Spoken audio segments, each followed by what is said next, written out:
इस कार्यक्रम के पुण्यार्चक हैं वंडर सीमेंट, फर्क नजर आएगा। ओम नमः सिद्धेभ्यः, ओम नमः सिद्धेभ्यः। नमः श्री वर्धमानाय निर्धूत कलिलात्मने, सालोकानां त्रिलोकानां यद विद्या दर्पणायते। अहिंसा परमो धर्म की, महावीर भगवान की। प्रातः स्मरणे परम पूजाचार्य गुरुवर श्री विद्यासागर जी मुनि महाराज की जय। बोलिए परम पूज्य आचार्य भगवंत विद्याशिरोमणि आध्यात्म योगी 108 आचार्य समय सागर जी महाराज की, समस्त आचार्य संघ की।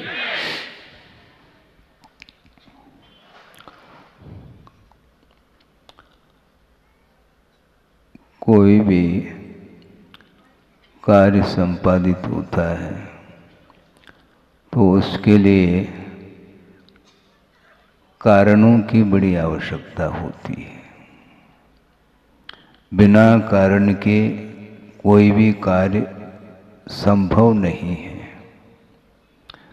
कारण सदृशम कार्यम, इस प्रकार उक्ति मिलती है। आगम में उल्लेख है कि कारण के अनुरूप ही कार्य हुआ करता है। समझने के लिए आपने चना बो लिया तो चना ही उगेगा, गेहूं तो नहीं उग सकता। उसी प्रकार इसको बोलते कारण के अनुरूप कार्य होता है। लेकिन उसमें भी महत्वपूर्ण विषय ये है कि योग्यता और निमित्त, इन दोनों के माध्यम से ही कार्य संपादित होता है। योग्यता जो होती है वह निजी योग्यता मानी जाती है और उस योग्यता की अभिव्यक्ति के लिए बहुत सारे निमित्तों की आवश्यकता पड़ती है। तो यहाँ पर प्रसंग में श्रद्धान की उत्पत्ति के लिए, अर्थात सम्यक दर्शन की उत्पत्ति में जो बहिरंग कारण बहुत सारे दिए हैं, जिसमें धर्म श्रवण भी है और जिनबिंब दर्शन को भी स्थान मिलता है। गुरुदेव ने बहुत अच्छी बात कही थी। एक प्रसंग उन्होंने बनाया था कि दो प्रकार के काव्य होते हैं। एक दृश्य काव्य होता है और एक श्राव्य काव्य होता है। दृश्य काव्य का अर्थ ये है जनबिंब दर्शन, वहाँ पर धर्म श्रवण नहीं कराया जा रहा है, वहाँ पर दर्शन किया जा रहा है। आत्मा का क्या स्वरूप है उसका दर्शन करना चाहो तो जनबिंब के सामने आपको खड़े होना चाहिए। जिनेंद्र भगवान के दर्शन से क्या लाभ है यह भी बताया है। आप लोग दर्शन पाठ करते होंगे, बोलते होंगे, दर्शनेन जिनेन्द्राणाम साधूनां वंदनेन च न चिरम तिष्ठते पापम छद्र हस्ते यथोदकम। इस प्रकार वह श्लोक मिलता है। जिनेंद्र भगवान के दर्शन से और साधुओं के दर्शन से चिर संचित जो पाप है वह क्षण मात्र में धुल जाता है। लेकिन धुलने में इतना समय क्यों लग रहा है? छद्र हस्ते यथोदकम कहा। हाथ में अंजलि बनाई आपने और उसमें छेद है, तो वो अंजलि में पानी है तो वह रिश्ता रिश्ता रिश्ता एक क्षण में ही वह जल सारा सारा रिस करके नीचे आ जाता है। तो अभी तक वह पाप धुल क्यों नहीं रहा है?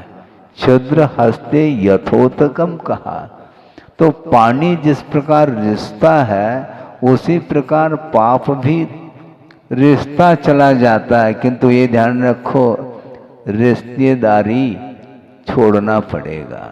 ये रिश्ता नाता और जो रिश्ता है वो बार बार रिस रहा है, वो बहुत समस्या खड़ी हो रही है। बड़े बड़े जिनालय बने हैं और विशाल जनबिंब को भी आप ही लोगों ने स्थापित किए हैं और प्रतिदिन पूजन अभिषेक देव दर्शन आदि के सारे शुभ अनुष्ठान करते हुए भी वह चिर संचित पाप धुल क्यों नहीं रहा है, बहुत बड़ा क्वेश्चन मार्क है ये। हाँ, घूम फिरा करके फिर करके वही विषय आपके सामने रखता हूं, क्योंकि बार बार रिपीटेशन करते हुए भी पुनरावृत्ति स्वाध्याय के माध्यम से वही विषय सामने लाते हुए भी भावों में जो पवित्रता आनी चाहिए वह क्यों नहीं आ पाता, उसमें स्थिरता क्यों नहीं आ पाती, मन अस्थिर होता है। पीपल का पेड़ देखा आपने, देखा है, उसके जो पत्ते हैं वो हिल रहे हैं, थोड़े बहुत भी हवा पर्याप्त है, किंतु हवा बिल्कुल रुक जाए तो पत्ते स्थिर रह जाते हैं।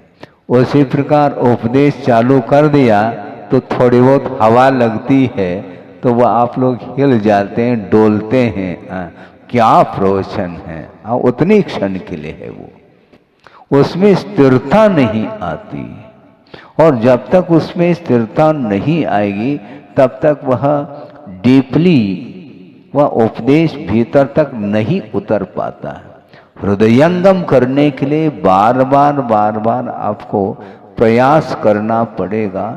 अतीत अनंत काल में अनंत बार दर्शन किए होंगे, इसके बाद भी वह पाप धुल क्यों नहीं रहा है। पाप जो धुलता है वह पुण्य रूपी जल के द्वारा धुलता है। तो पुण्य संचित जिस क्वालिटी का होना चाहिए वो नहीं हो पा रहा है, इसलिए पाप धुल नहीं रहा है। कौन धोएगा? पाप का संचय भी अपने ही परिणामों के द्वारा, पुण्य का संचय भी अपने ही पवित्र परिणामों के द्वारा। तो ऐसी स्थिति में आप परतंत्र क्यों हैं? पाप करने में आप स्वतंत्र हैं तो पुण्य करने में भी आपकी स्वतंत्रता है। इसके उपरांत भी दीनहीन हो जाता संसारी प्राणी। गरीबी आ गई, गरीबी आ गई थी नहीं, मतलब अमीरी थी वह गरीबी आ गई। क्यों? अमीरी जो थी, जो संपदा, उसका उपभोग अत्यासक्ति के साथ कर लिया, उसके कारण अमीरी मिट गई। तो गरीबी आएगी, कभी रंक कभी राव, ये चलेगा। ये पैसा हजम हो गया, मेला खत्म हो गया। अब कहाँ से मेला? अब जेब में पैसा नहीं है तो केवल मेले का दृश्य देख करके आनंद नहीं आता, कुछ खाने पीने के लिए भी तो चाहिए, मिठाई के लिए। बड़ी विचित्र दशा है। एक प्रसंग, बहुत पुराना प्रसंग आपके सामने रख रहा हूं, प्रसंग के अनुरूप वो याद आ जाता है। वह उस समय का प्रसंग है जिस समय स्कूल जाते थे। तो एक छात्र ने बड़े पुरुषार्थ करके धन का संचय किया था, क्योंकि मेले में जाना है। तो एक एक पाई जोड़ करके बड़ी कठिनाई से पैसा मिलता है, नहीं मिल पाता।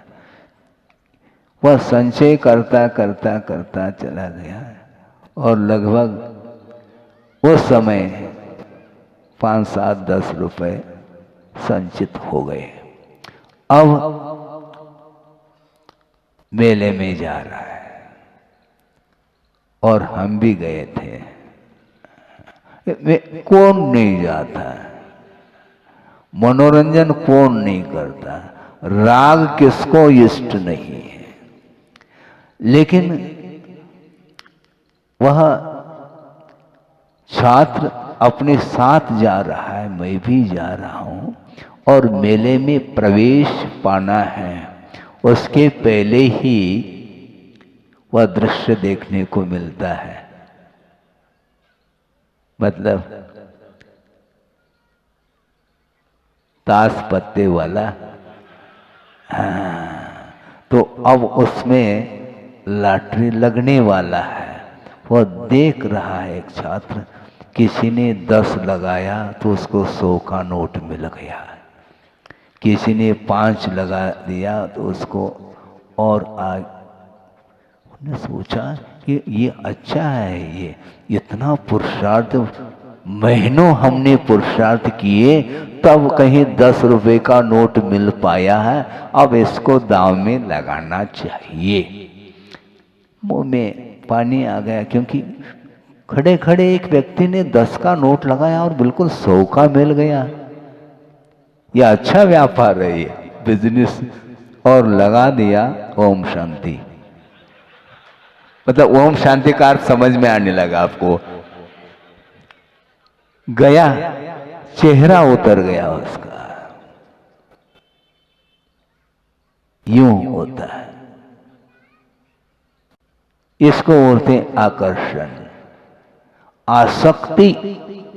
क्योंकि 10 का जो नोट मिला था उसको शांति के साथ तुम मेले का दृश्य देखते, खा पी लेते, मिठाई वगैरह, घर लौटते तो कम से कम आनंद आता, पेट भर जाता। लेकिन पेट ही भरने के चक्कर में पेट भी नहीं भरा उसका।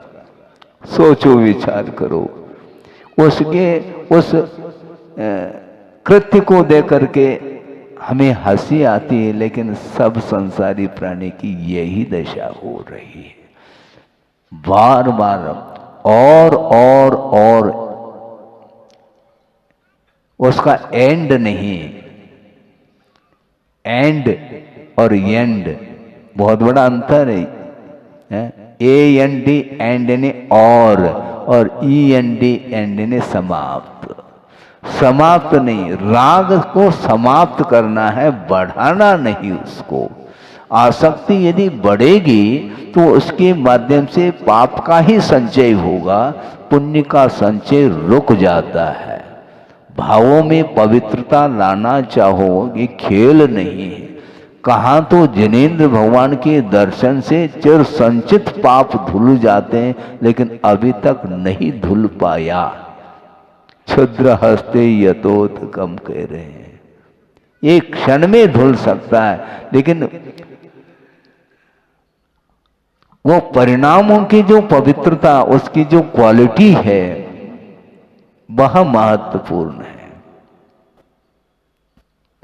पाप को धोने के लिए ही ये धार्मिक अनुष्ठान किया जाता है। इसके पीछे और कोई भी लक्ष्य या प्रयोजन नहीं रहता और नहीं रहना चाहिए। तो धर्म श्रवण करते हैं तो उस समय दिमाग लगाना पड़ता है।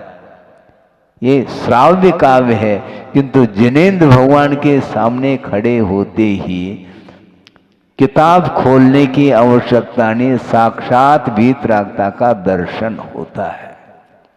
उनके शरीर में कोई भी विकृति नहीं, और विकृति किसके कारण आती है? विकृति प्रकृति और संस्कृति, 3 चीजें हो गई। प्रकृति यानी नेचर होता है, स्वभाव होता है, और स्वभाव में जो आनंद आता है वह विकृति में नहीं आनंद आ सकता। विकृति का अर्थ विकार माना जाता है, यही राग माना जाता है। बहुत कठिन है। भगवान के सामने खड़े होते सब कुछ भूल जाते हैं, लेकिन परिसर के बाहर जाने के उपरांत फिर वो कौन सी हवा लगती है, भगवान ही मालिक है उसके लिए। वो सारा भाव डिलीट हो जाता है। इसलिए मैं बार बार इसको फोकस बना रहा हूं, क्योंकि अब और कितना समय लगेगा पाप को धोने में।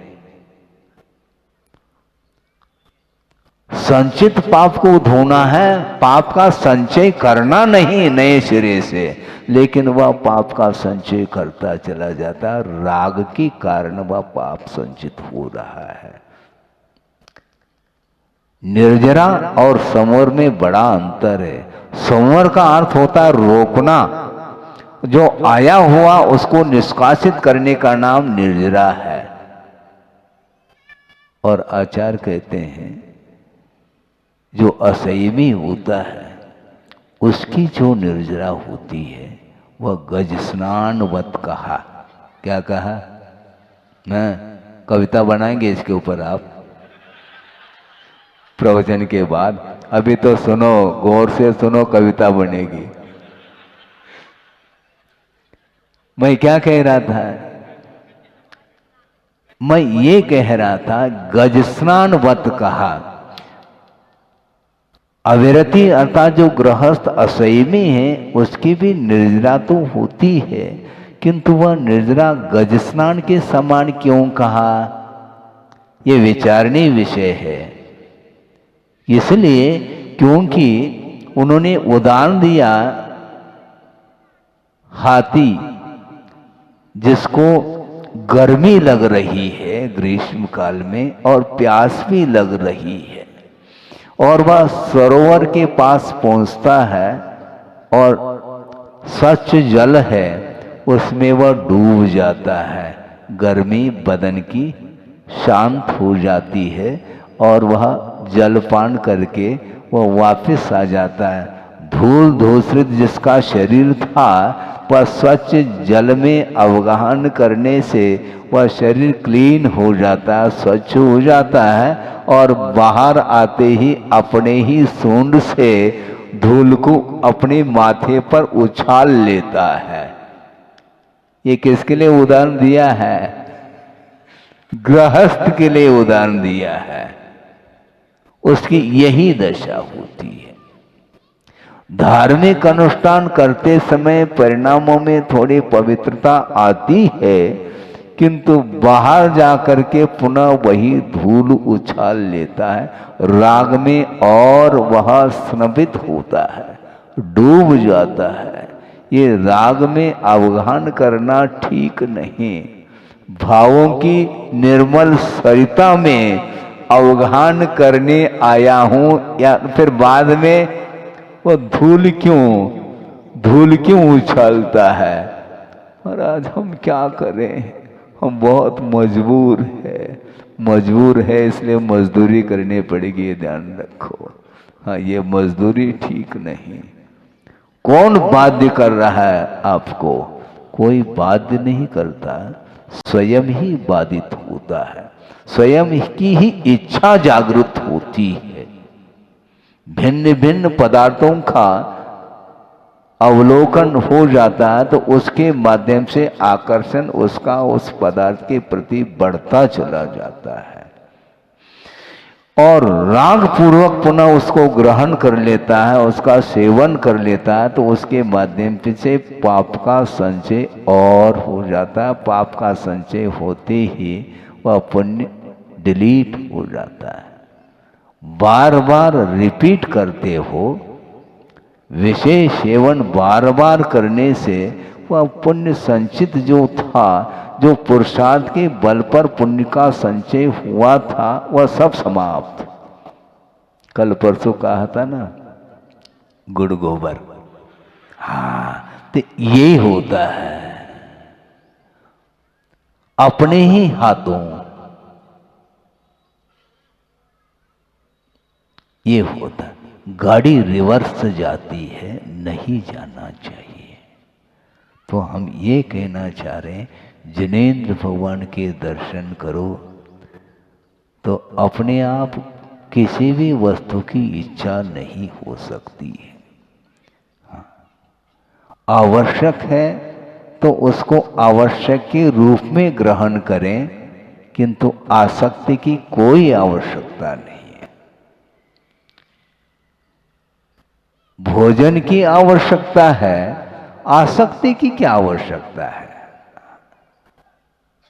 भोजन आपने बना लिया, ले लो, आवश्यकता है, भूख लगी है, क्षुधा को शांत करने के लिए ले लिया, बस हो गया काम। अब इससे आगे क्या?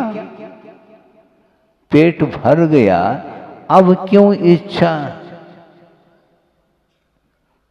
अंथोखी महाराज, तो अंथोखी, अब पेट खाली तो हो जाने दो। खाली हो पाता है कि नहीं हो पाता कि वैसे वह बचा रहता है, कोई पता नहीं है। और अंतों तक हम रहेंगे क्या नहीं रहेंगे ये भी ज्ञात नहीं है, कोई डेफिनेट निश्चित कुछ भी नहीं है। इसके उपरांत भी इसकी इच्छा हमेशा बनी रहती है, और इस इच्छा के कारण ही वह परिणाम विकृत होते चले जाते हैं, और विकृति का नाम ही संसार है, और प्रकृति का नाम ही मोक्ष। प्रकृति में किसी भी प्रकार से अन्य पदार्थों से प्रभावित नहीं होना, नेचुरलिटी। हम कई बार जंगल चले जाते हैं तो उस समय ऐसा महसूस होता है कि कोई पुरुषार्थ नहीं करना पड़ता मन को केंद्रित करने के लिए, क्योंकि मन को विक्षिप्त करने वाले कोई भी वहां पर पदार्थ देखने में नहीं आते, शांत रहता है। बड़े छोटे की परिकल्पना भी समाप्त हो जाती है। मैं बड़ा हूं और ये छोटा है, ये कंपैरिजन वहां पर समाप्त हो जाता है। इसको बोलते हैं प्रकृति। इसलिए ऐसे स्थान पर रह करके निरंतर साधना करने वाले साधक लोग होते हैं, उनको किसी भी प्रकार से मन के अंदर कोई भी विकार नहीं उत्पन्न होता। और प्रकृति में जीवन व्यतीत करने वाले जो साधक होते हैं वो इतने आनंद का अनुभव लेते हैं वो, कि वस्तुतः यह स्वभाव है।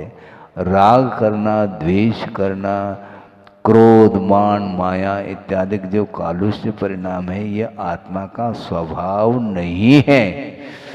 लेकिन महाराज स्वभाव नहीं होते हुए भी हो तो रहा है। ये क्या है? ये वैभाविक दशा है, ये अशुद्ध परिणति है उस पदार्थ की। उसको समीचीन उसका परिणमन हमें करना है, और उसी के लिए ये विभिन्न प्रकार के जो साधन दिए हैं, जिन बिंब दर्शन, धर्म श्रवण आदि आदि, इसके माध्यम से ही अतीत का वह राग समाप्त हो सकता है। हो सकता है इसलिए कहा जा रहा है, योग्यता उसके अंदर है तो वह समाप्त होगा, नहीं है तो वह पुनरावृत्ति हमेशा बनी रहेगी। तो इसीलिए बहुत अलर्ट होकर के मन को संयत बनाने की आवश्यकता है। आपका मन और मैं संयत बना दूं, ये नहीं होगा। मन आपका और मैं केंद्रित करूं, ऐसा थोड़ी होता है महाराज। ऐसा कोई भी रिमोट कंट्रोल हो, आप के माध्यम से हमारा मन केंद्रित हो जाए, बताया जा सकता है। मन जो अस्थिर है वह क्यों अस्थिर है, किसके कारण है, ये सब बताएंगे तो अपने आप उन कारणों से आप दूर रहेंगे, तो अपने आप मन केंद्रित होगा। क्योंकि आपका मन विषयों में केंद्रित है, तो कोई किसी एक स्थान पर केंद्रित होगा, दोनों तरफ नहीं। हाँ। अपने आत्मा का भी दर्शन कर लो और पर वस्तु का भी दर्शन कर लो, संभव नहीं है। ये पर के प्रति जो आकर्षण बना हुआ है उसको समाप्त करने की आवश्यकता है, तब कहीं जाकर के वो अपने आप में उतर सकता है, उसके बिना नहीं है। इसलिए जिनेंद्र भगवान के दर्शन करने में इतना प्रॉफिट है, लाभ है, जिसका कोई हिसाब नहीं। इसके उपरांत भी उसका प्रभाव कुछ ही क्षण के लिए होता है, फिर बाद में समाप्त होता है। आपने देखा है ठंड के दिन में ओस गिर जाती है, ओस, और जो हरा हरा घास है उसके ऊपर वो मोती जैसे चमकते रहते हैं, वो ओस के कण देखने में अच्छे लगते हैं, लेकिन सूर्य की पहली किरण बस समाप्त हो जाएगा। उसी प्रकार भगवान की पूजन करने से कुछ ओस की बूंद जैसे पुण्य का संचय होता रहता है, और वह मोह की किरण बस समाप्त होता है। तालियां इसलिए बजती है कि वो विषय समझ में आ रहा है, वह केवल शब्दों का खेल है, किंतु शब्दों के माध्यम से भीतर तक पहुंचना चाहिए। शब्दों के माध्यम से विषय स्पष्ट हो रहा है, इतना ही है। शब्दों में आनंद नहीं, तालियां क्यों बजाते हैं आप? जबकि प्रवचन 1 घंटे का होता है, 1 घंटे तक ताली बजाओ ना, नहीं नहीं हो सकता।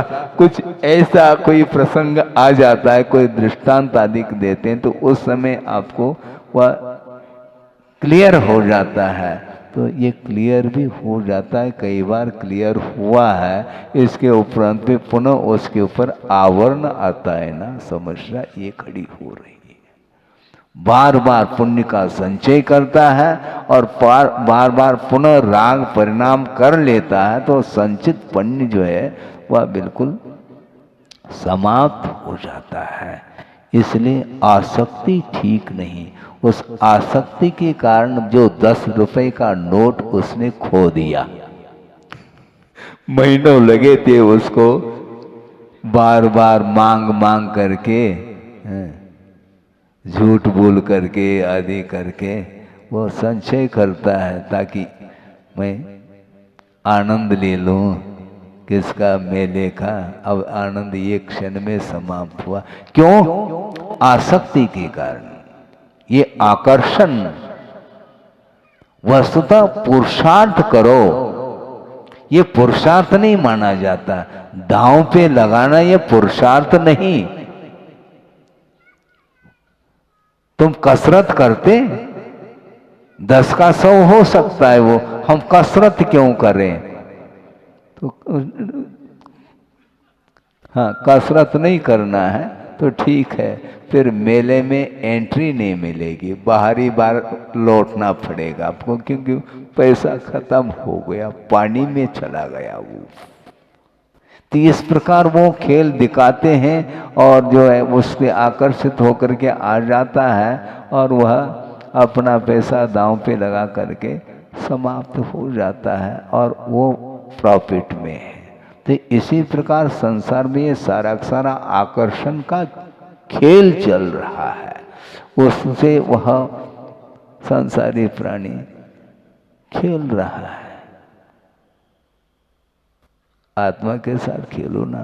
कौन बड़ा है, कौन छोटा है, कौन धनी है, कौन निर्धनी है, कौन ज्ञानवान है, कौन अज्ञानी है, ये सब क्या है आखिर?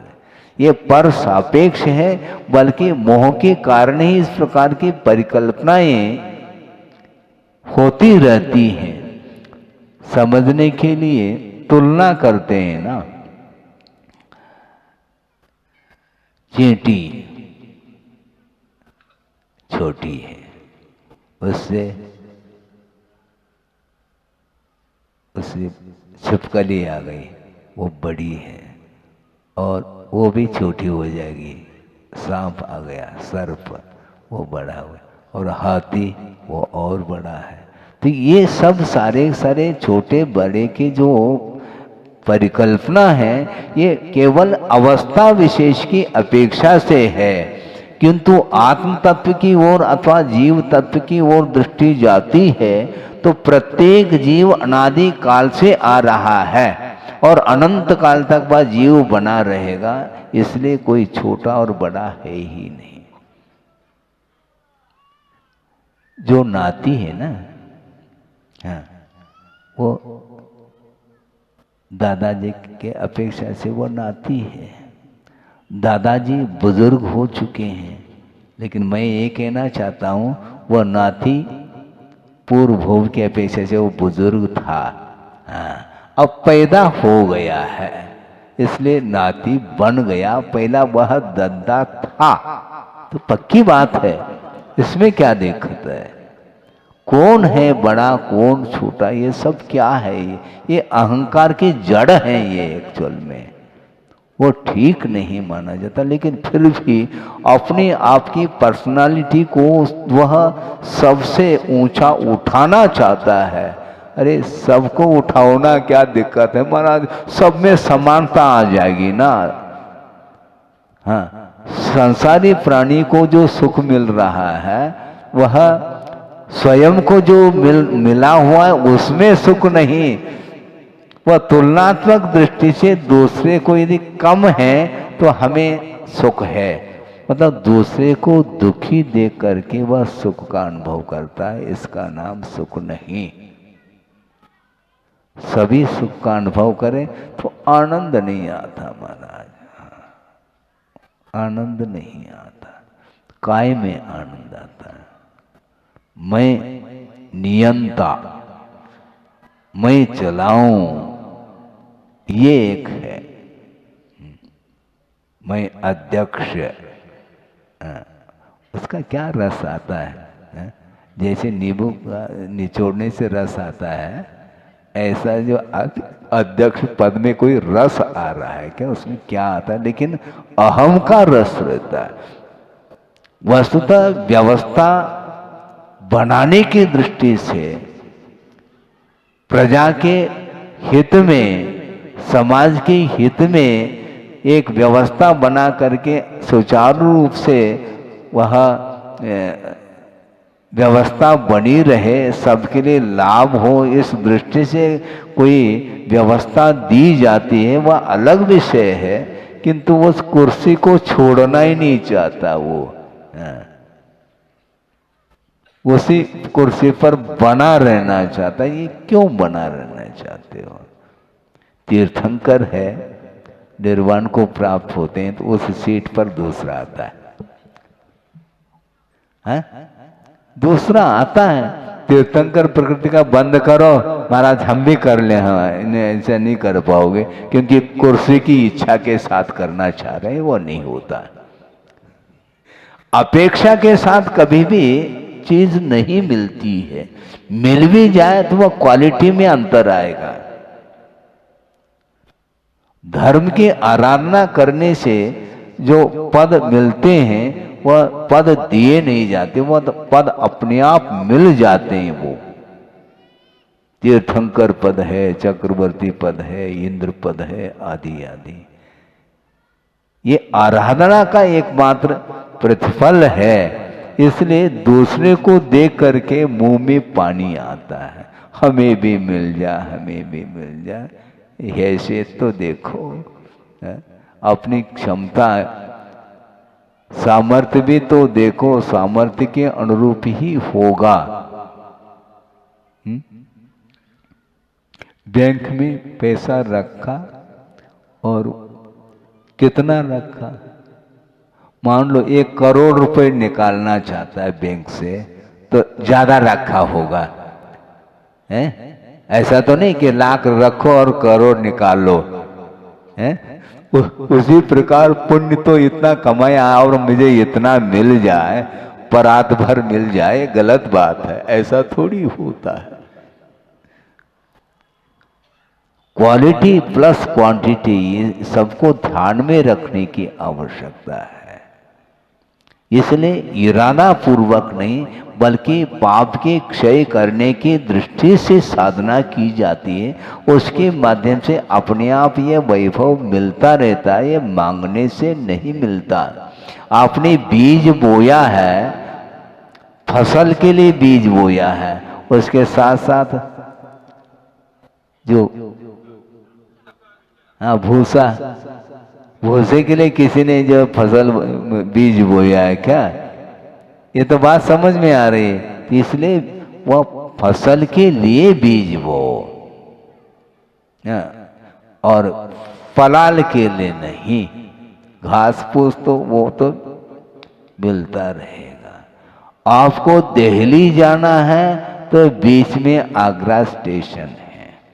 उद्देश्य आगरा का थोड़ी है आपका। हाँ, उतर करके कुछ नाश्ता पानी करना हो तो बात अलग है, लेकिन उद्देश्य आगरा का नहीं है, ध्यान रखो, दिल्ली का है। उसी प्रकार मोक्ष का उद्देश्य है। और मान लो बीच में स्वर्ग मिल जाए तो ठीक है, कुछ खा पी लो, लेकिन स्वर्ग के लिए ये पुरुषार्थ नहीं है, बल्कि मोक्ष पुरुषार्थ में कुछ कमी रहने के कारण वह बीच में स्टेशन में उतरना पड़ रहा है, स्वर्ग मिल रहा है। जैसे समझने के लिए समय हो रहा है आपका, 10 बज रहे हैं, 35 मिनट हो गया लगभग, और क्या 2-5 मिनट और ले लेंगे। मैं ये कह रहा था कि वस्तुतः उद्देश्य क्या होता है। हाँ, मैं ये कह रहा था 5 पांडव है और दीक्षित होकर के दिगंबरत्व को अंगीकार करके रत्नत्र की आराधना कर रहे हैं, और पूर्व में किया हुआ जो पाप कर्म का उदय है उसके कारण भयंकर उपसर्ग उन पांचों के ऊपर हुआ। अब उसमें से 3 मुक्त हो गए और 2 मुक्त नहीं हुए। कहां पर गए वो? स्वर्ग में तो है, लेकिन स्वर्ग के ऊपर सर्वार्थ सिद्धि पहुंचे, वो सप्लीमेंट्री आ गई। मुक्त नहीं हुए, उसमें कुछ न कुछ कमी रही है, तभी वो सर्वार्थ सिद्धि पहुंचे। सर्वार्थ सिद्धि जाना भी खेल नहीं है बंधु। भयंकर उपसर्ग होने के उपरांत भी वह अपने परिणामों को संतुलित रखा और शुक्ल लेशा के माध्यम से जो कुछ भी आयु का बंध जैसा हुआ उसके अनुरूप वहाँ पर 33 सागर तक उनको रहना पड़ा। ये सप्लीमेंट्री का परिणाम है। लेकिन आज तो सप्लीमेंट्री क्या, सब फेल ही है मामला। उसी को आगे बढ़ाना चाह रहा हूँ। निरंतर जो भाव उत्पन्न होते हैं, विभिन्न प्रकार के भाव, जिसके माध्यम से कर्मों का आश्रव होता है। आश्रव का अर्थ कहीं कर्म बाहर से नहीं आते, किंतु आत्म प्रदेशों पर वो सारी वर्गनाएं, कर्म वर्गनाएं विद्यमान हैं मटेरियल के रूप में, और आत्मगत राग द्वेषादिक परिणामों के माध्यम से उनका कर्म के रूप में जो परिणमन होना है उसी का नाम आश्रव है। आश्रव का अर्थ कहीं बाहर से आ रहा है ऐसा नहीं, किंतु परिणमन के अर्थ में उसको लिया है आश्रव। तो राग द्वेषादिक जो भाव हो रहे हैं उसके माध्यम से निरंतर कर्म का आश्रव अथवा बंध होता है। उस बंध से मुक्त होने के लिए अपने आप को स्वतंत्रता का अनुभव करना चाहो तो उसके लिए किसके शरण में जाना, ये बात कही जा रही है। क्योंकि 12 भावनाएं हैं, उसमें एक अनित्य भावना प्रारंभ वहीं से हम करते हैं। आगमकार ये कह रहे हैं तत् भवे किम शरणम, ये संसार में क्या शरणभूत वस्तु है। जत सुरिंदान दीस दे विलवो, जिस संसार में सुरेंद्र का, देवेंद्र का भी विलय देखने को मिल रहा है, तो ऐसे स्थिति में हम किसके शरण जाएं?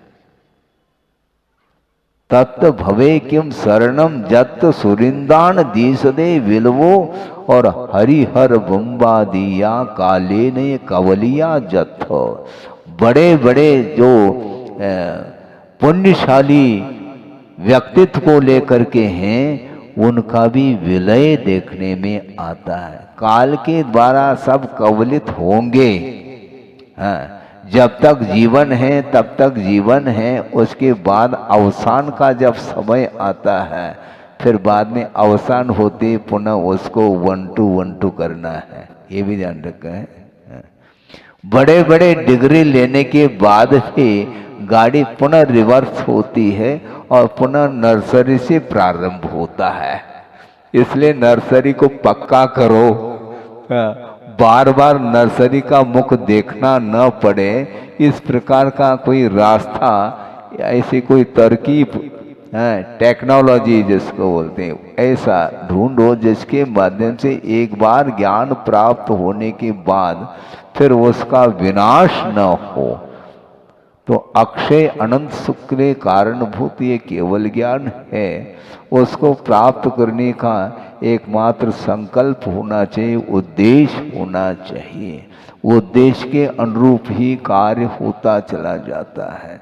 इसलिए गुरुदेव ने ये कहा था कि कार्य के संपादन में कारण उतना महत्वपूर्ण नहीं जितना कि उद्देश्य। वैसे कहा है साधक तमह करणम, ऐसा कहा। कारण जो होता है वह साधकतम होता है, किंतु इससे भी महत्वपूर्ण विषय है किमर्थम, ये किसके लिए ज्ञान प्राप्त करो, कोई बाधा नहीं, किसके लिए क्यों करें। एक व्यक्ति आए, महाराज हमारे बहुत दिन की भावना और उत्कंठा है, स्वाध्याय करने की लगन हमारे अंदर है, कहां से मैं प्रारंभ करूं। तो गुरुदेव ने कहा बहुत अच्छी बात है, स्वाध्याय करने वाले लोग कम हो रहे हैं, आपकी भावना बहुत अच्छी है, लेकिन मैं अपनी तरफ से ये पूछना चाहता हूं स्वाध्याय क्यों करना चाहिए, स्वाध्याय के पीछे लक्ष्य क्या है, उद्देश्य क्या होना चाहिए। स्वाध्याय के माध्यम से ज्ञान प्राप्त करने से विवेक जागृत होता है, और विवेक यदि जागृत नहीं हो रहा है तो वह ज्ञान सम्यक ज्ञान की कोटि में नहीं आ सकता। तो इसलिए इसी प्रकार उनने एकाकी होकर के क्या चिंतन करते होंगे, और चिंतन करते करते जब सामने वह विषय आ जाता है तो वह विस्मय में पड़ जाता है व्यक्ति कि ये चिंतन किया था, और हम सोचते थे महाराज तो फ्री में बैठे रहते हैं, फ्री में नहीं बैठते हैं, ध्यान रखो। वो कभी फ्री में बैठते नहीं, निरंतर जो है विश्व के हित का ही चिंतन करते रहते हैं, उसके माध्यम से बड़े बड़े प्रकल्प सामने आ रहे हैं। देख करके ऐसा लगता है, वहाँ पर अभी अभी वहीं से आया हूँ मैं, दयोदय में पंचकल्याणक हुआ और वहाँ देखा, पहले भी गया था 10 दिन मुकाम वहाँ पर चातुर्मास के पूर्व में हुआ था, और पुनः अभी देखा ठंड के दिन में भी वो छोटी छोटी बालिकाएं बैठ करके धूप में बैठ करके आनंद के साथ बहुत निश्चिंत होकर के अध्ययन कर रही है। वातावरण देखो, वहाँ पर वातावरण देखते ही 4 दिन के लिए जाओ तो 40 दिन रुकने की भावना होती है। वातावरण का बहुत बड़ा असर आता है।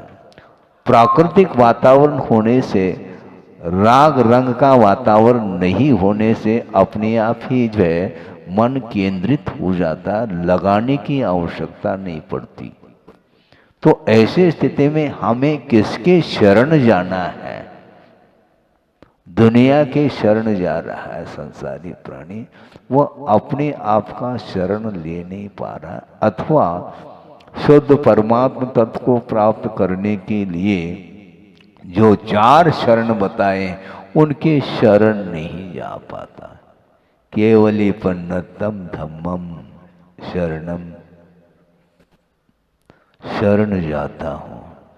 तो इस 3 लोक में जब देवेंद्र का विलय देखने में आ रहा है तो शरण लेने योग्य क्या है? सौधर्म इंद्र के शरण तुम लेओगे तो जन्म जरा मृत्यु से ऊपर उठोगे क्या तुम? नहीं, क्योंकि उन्हीं का विलय देखने में आ रहा है।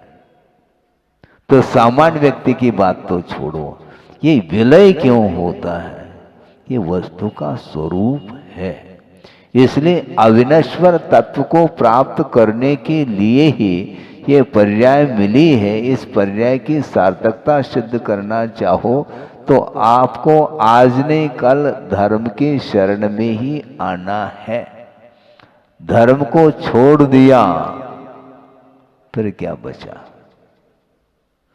जिस धर्म के माध्यम से स्वरूप का परिज्ञान होता है, स्वरूप की ओर दृष्टि आ जाती है, तो सारी इच्छाएं समाप्त हो जाती हैं, राग समाप्त हो जाता है। आपको क्या चाहिए? महाराज हमें तो वही चाहिए जो अभी तक अच्छा लगा। अब सोचो, धर्म की परिभाषा बहुत संक्षिप्त परिभाषा दी है गुरुदेव ने। एक व्यक्ति आए थे, महाराज हमें बहुत जल्दी है और अत्यंत संक्षेप में धर्म का स्वरूप सुनना चाहते हैं आपके मुख से। तो अच्छी बात है, जल्दी है, कोई बाधा नहीं, बहुत ही संक्षेप में मैं बता रहा हूं। आज तक संसारी प्राणी को जो अच्छा लगा है वह अधर्म है,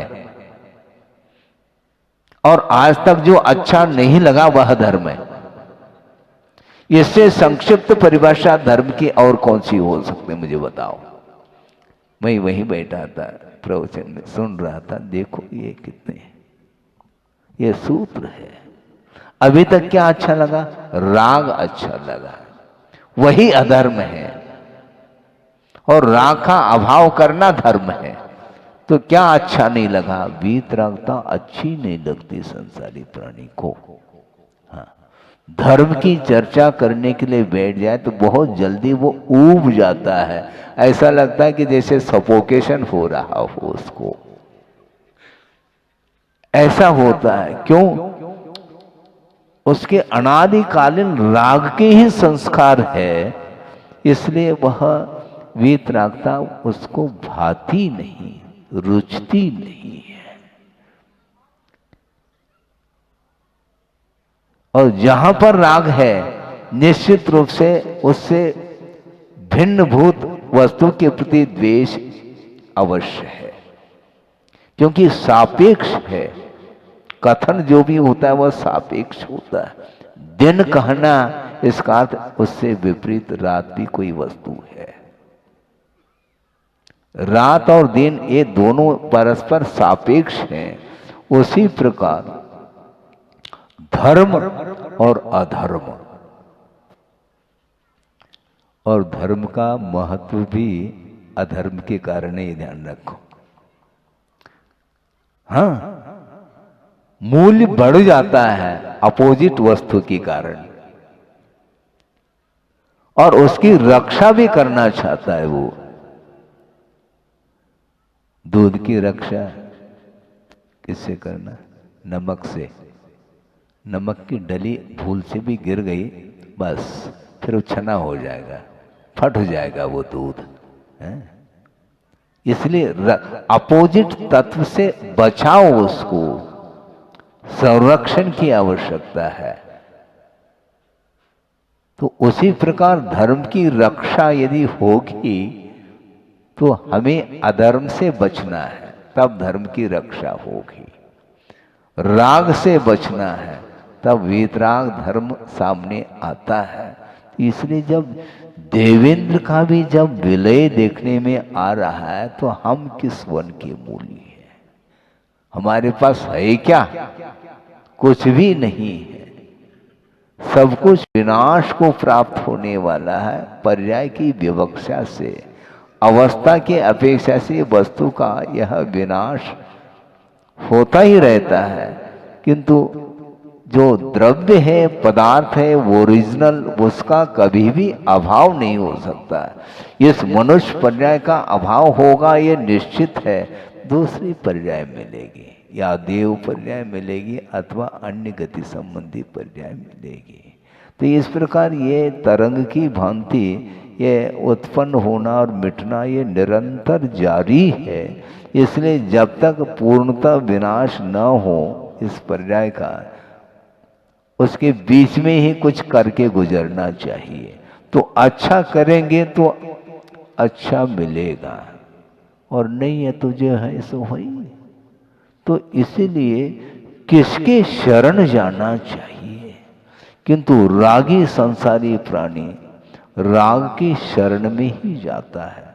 लोभ उसको बार बार सताता है, हाँ, और लोभ के कारण वह मान सम्मान को भी भूल जाता है। अरे इससे क्या मिलने वाला, पेट थोड़ी भरता है, हमें सम्मान की आवश्यकता नहीं है, हमें तो बस पैसा चाहिए, बस किसी भी जैसे तैसे भी मिले पैसा, उसके लिए वह लगा हुआ है, हाँ।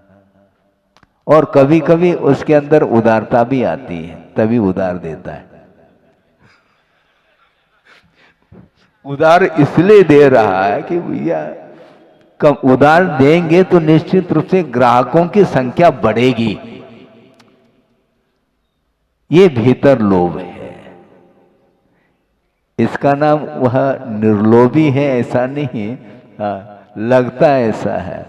वो ग्राहक आते अभी वह माल को लिया नहीं, लेकिन उसके पहले ही व्यवस्था उसकी कर देता है, भैया कुर्सी तैयार करके रख लो।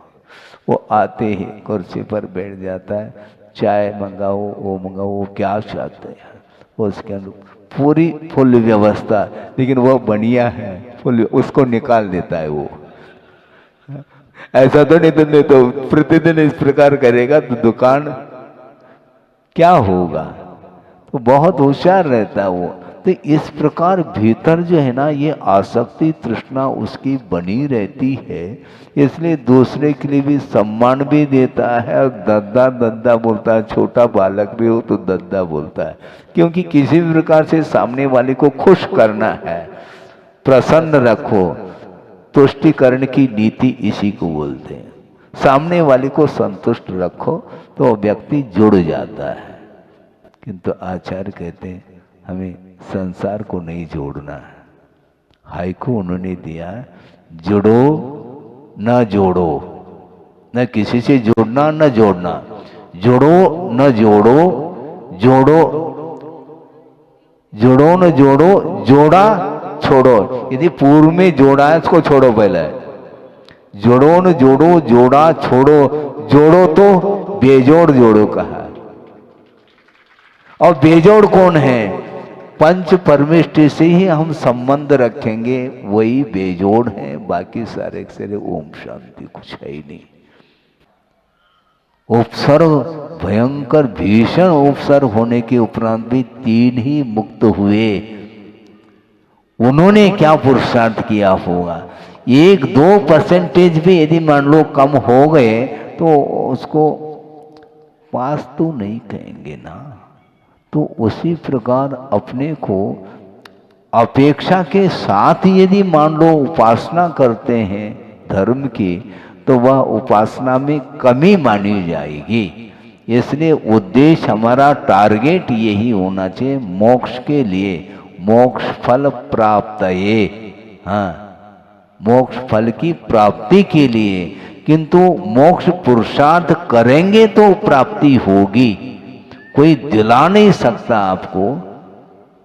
मार्ग प्रशस्त किया जा सकता है, किंतु मार्ग पर चलने को अपने को ही चलना है। बता दिया, ये साइन बोर्ड है, मैलेज पत्थर है यहाँ से इतनी दूरी है।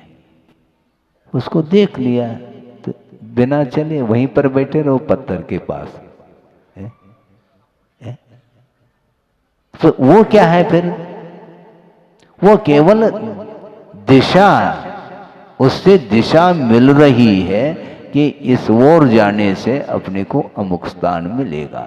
उसी प्रकार शास्त्र के माध्यम से, गुरुओं के संकेत के माध्यम से, उपदेश आदि के माध्यम से, जिन बिंब के दर्शन आदि के माध्यम से दिशा का बोध होता है, और बोध होने के उपरांत चलने का नाम चारित्र है। स्वयं को ही चलना होता है। आप चलने के लिए खड़े हो जाएंगे, समय आपका हो रहा है ना। हाँ, कहाँ जाएंगे महाराज? जहां से आए वहां जाएंगे, और क्या, और कहाँ जाना है? आना जाना मिट जाए मेरा, ये केवल कहना है, लेकिन जा रहे हैं वहीं पर जहां से आए हैं। ये आना जाना मिट जाए ऐसा नहीं मिट सकता, वहीं पर जाता है जहां से आया है। इसलिए वहां का संबंध जो है वह टूट नहीं रहा है, इसलिए बार बार उसी स्थान में वह चला जा रहा है। एक बार छोड़ दिया स्थान तो फिर वो मुक्ति का स्थान मिलने वाला है। इसलिए आपका समय हो गया है। दृश्य काव्य और श्राव्य काव्य को इसको प्रसंग बनाया था। जिनेंद्र भगवान के दर्शन करने से चिर संचित पाप कर्म भी क्षय को प्राप्त होते हैं, ये लिखा हुआ है। किंतु उस प्रकार के परिणाम आपको बनाना पड़ेगा। कैसे बनाएंगे महाराज? फिर वही प्रश्न मत करो, क्योंकि एक ये व्यवस्था है कि वस्तु का परिणमन जो होता है वह पूर्व पर्याय का विनाश होता है तो उत्तर पर्याय की उत्पत्ति होती है। तो पाप का क्षय करना ही मुक्ति, कर्म का क्षय करना मुक्ति। किससे? कर्मों से मुक्ति। कैसे महाराज? जैसे आप कर्म बांधा था जिन परिणामों से, उस प्रकार के परिणाम नहीं करना जिसके माध्यम से कर्म का क्षय होता है। ये नहीं हो पाया अभी तक, और उसको हम प्राप्त करना चाहते हैं तो बहुत कठिनाई से वह प्राप्त होगा। असंभव तो नहीं, किंतु कई भव लग सकते हैं, ये अलग विषय है। 1 साल 2 साल ये मत गिनो, साल मत गिनो, कई भव लग सकते हैं। निरंतर लक्ष्य बना करके निरंतर पुरुषार्थ सही दिशा की ओर करता है, तब जाकर के वह स्वास्थ्य पुण्य का संचय होता है। उसके माध्यम से भी, उसी के माध्यम से पाप का क्षय होता है, और पाप का क्षय हुआ तो पुण्य के क्षय करने की आवश्यकता नहीं, वह अपने आप ही वह समाप्त होता है। वस्त्र को आप धोते हैं तो धोने के लिए मान लो जो भी साधन अपनाया है वह अपने आप ही वह घिसता चला जाता है। इधर मटमैला वस्त्र स्वच्छ होता चला जाता है, और जो लगा रहे हैं साबुन आदि जो भी प्रयोग कर रहे हैं उसके साथ साथ वह भी घिस करके लीन हो जाता है, विलीन हो जाता है। उसी प्रकार ये मोहजन्य जो कालुष्य परिणाम है उसको समाप्त करने के लिए ये धर्म श्रवण है, जिन बिंब दर्शन है आदि आदि, इसके माध्यम से अपने यथा योग्य सामर्थ्य के अनुरूप यदि आप व्रत नियम इत्यादि का पालन करते हुए अपने जीवन को व्यतीत करते हैं तो निश्चित रूप से आपकी आत्मा पवित्रता का अनुभव कर सकती है। करें इस पवित्र भावना के साथ। अहिंसा परमो धर्म की जय। बोधि समाधि परिणाम शुद्धि स्वात्मोपलब्धि शिव शोक सिद्धि चिंतामणिम चिंतित वस्तुदाने त्वामंद मानस्य ममास्तुते। परम पूजाचार्य गुरुवर श्री विद्यासागर जी मुनि महाराज की जय। इस कार्यक्रम के पुण्यार्चक थे वंडर सीमेंट। फर्क नजर आएगा।